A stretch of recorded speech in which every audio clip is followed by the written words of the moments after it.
Eric McNeil was a 40-year-old black man in San Diego. Because of his bipolar disorder, he suffered an episode and reached out to the police for help. But because of this, he was killed. He was seeking some kind of help at the police station and ended up going into medical distress and police custody, which eventually led to his death. He was arrested for possession of a controlled substance and led to his restraining in a stiff nylon wrap that kept his legs enclosed in a chest harness that enclosed his arms and handcuffed hands. He was taken into jail where he went into medical distress, but the first autopsy of his death was a heart attack.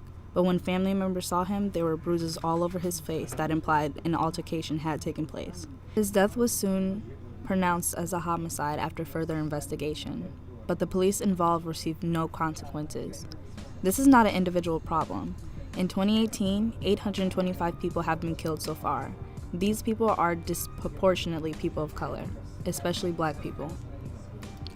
Clearly, there is a disparity between what the police are supposed to be, resources to ensure people's safety, to the reality that these numbers show us.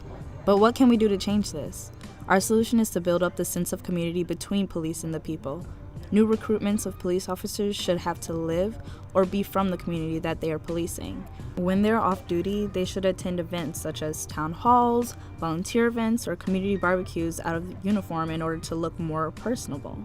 Another idea is for the police department to host Meet Your Local Officers events to meet the members of their communities as individuals. By implementing these changes, police will become more empathetic and less likely to use force. In turn, the community will have a stronger sense of trust in their PD. This benefits both the population of people and the police department, keeping both sides safer when there is a mutual understanding and harmony between the two. We should replicate this in a smaller scale at USD.